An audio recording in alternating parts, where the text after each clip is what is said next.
5 कमलगट्टे के साथ में 5 लौंग, 5 कमलगट्टे और 5 लौंग, कुंदकेश्वर का नाम लेकर जो चीज हमें खरीदना है, जो प्राप्त करना है, वहां पर डाल दिया जाए। हमारे 3, 3.5 या 4 महीने में वस्तु हमें प्राप्त। तुम जितने देवी देवताओं को फूल चढ़ाते हो, कभी आप लोग पुष्प चढ़ाए होंगे देवी देवताओं को, तो अगर भगवान ऐसे बैठे हुए हैं, मान लो ऐसे, तो तुम फूल कैसे चढ़ाते हो? भगवान ये बैठे हैं सामने, तो तुमने जो फूल चढ़ाया, तो कई लोग फूल कैसे चढ़ाते हैं कि भगवान एक भाव से, अगर भगवान का श्रृंगार करना है तो फूल सम्मुख है, फूल की आकृति सामने। तो कई लोग कहते हैं कि हम भगवान को पुष्प समर्पित कर रहे हैं, भगवान को हमने पुष्प दिया। सारे देवी देवताओं का जो श्रृंगार होता है, सारे देवी देवताओं को जो पुष्प समर्पित किया जाता है, सारे देवी देवताओं का जो श्रृंगार किया जाता है, उसमें पुष्प, भगवान अगर ऐसे हैं तो पुष्प आप भगवान के सामने इस तरह से रख देते हो। भगवान ऐसे चढ़ाते नहीं चढ़ाते। नारायण को भी ऐसी चढ़ाओगे, लक्ष्मी को भी ऐसी चढ़ाओगे, राम को, कृष्ण को, ठाकुर को, सबको, जगदम्बा। पर केवल एक देव, अधिदेव, महादेव एक ऐसे हैं जिनको पुष्प, बेलपत्र जो भी समर्पित करी जाती है, वो भगवान शिव के ऊपर उल्टी समर्पित करी जाती है, क्योंकि ये आपका और ये आपका समर्पण है। हमने ये आपको प्रदान कर दिया, ये आपको दे दिया। पुष्प चढ़ाने का मतलब और बेलपत्र चढ़ाने का क्या मतलब है? बोलिए, आप भगवान को फूल क्यों चढ़ाते हो? अच्छे दिल से बोलो, बिल्कुल है। ऐसा मत सोचना कि कथा चल रही है, आप तो ये सोचो कि अपन आपस में बात कर रहे हैं। बहुत दिल से बोलो कि भगवान को फूल क्यों चढ़ाया जाता है। कभी पुष्प ने आपसे आकर कहा कि मुझे चढ़ाओ? अरे बोलो तो जानते, भगवान को पुष्प क्यों चढ़ाया जाता है? किस लिए चढ़ा? भगवान खुश हो। ठीक है, और कोई उत्तर देगा? भगवान सुगंध के लिए, ठीक है।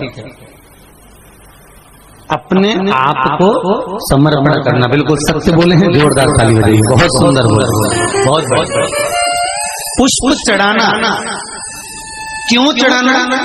क्योंकि पुष्प के माध्यम से आप भगवान से कुछ कह नहीं सकते कि आपको क्या क्या चाहिए, पर ये पुष्प जब हम भगवान को समर्पित करते हैं, तो ये फूल हमारी ओर से भगवान से निवेदन करता है, हे नाथ, हे शंभो, हे नारायण, जैसी मुझ में सुगंध है, ऐसी ही जगत में इसकी सुगंध बनाए रखना, जिसने समर्पित किया है।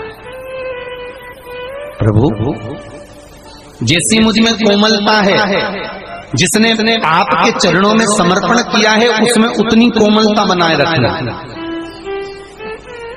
प्रभु, जैसे मैं सुंदर हूँ और आपके चरणों में आया हूँ, ऐसी ही सुंदरता इसकी अपनी जिंदगी में बनाए। जितना मुझ में रस है, ऐसा ही रस तत्व इसमें बनाकर रखना। आप इतनी बात भगवान से रोज नहीं कह सकते। एक वो कौन सा डे होता है बाबा, उसमें सफेद फूल दो तो उससे ही मालूम पड़ जाता है, लाल फूल दो तो उससे ही मालूम पड़ जाता है, भगवान जाने है।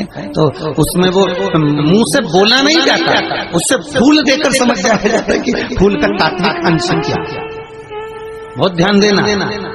तो दुनिया के लोगों ने ये फूल को लिया तो कुरान से लिया कि फूल का मतलब क्या है, हम क्यों दे रहे हैं, और बिना कुछ बोले तो भी समर्पण हो गया।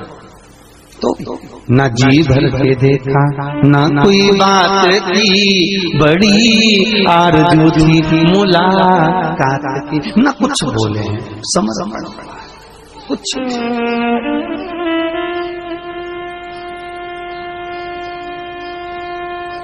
बस समर्पण, केवल हम जान तो पुष्प यदि भगवान को दिया गया है तो उसमें हमारा समर्पण है, उसमें हम भगवान से प्रार्थना नहीं कर सकते, तो पुष्प हमारी ओर से प्रार्थना करता है। तो पुष्प चढ़ाने का तरीका होना चाहिए। पुष्प की जो ये डंडी है ये कभी भगवान की ओर नहीं होना चाहिए। किसकी ओर?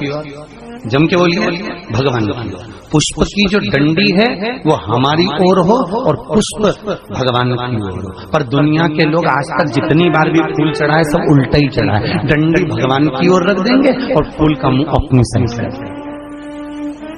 मतलब सुंदरता हमें दिखना चाहिए, भगवान को भले डंडी चुपती रहे।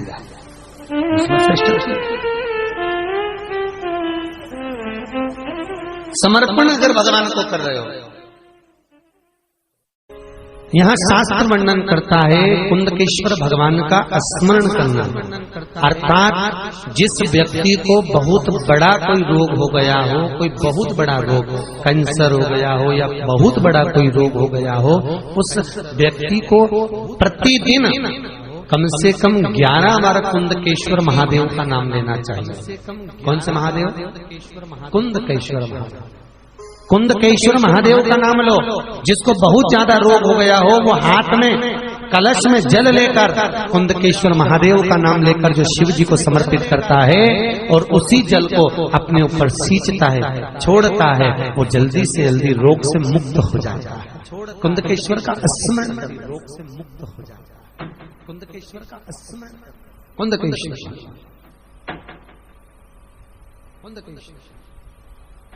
कुंदकेश्वर भगवान का स्मरण किया जाए, भगवान का नाम। बोल कुंदकेश्वर भगवान की जय। हर हर महादेव, हर हर महादेव।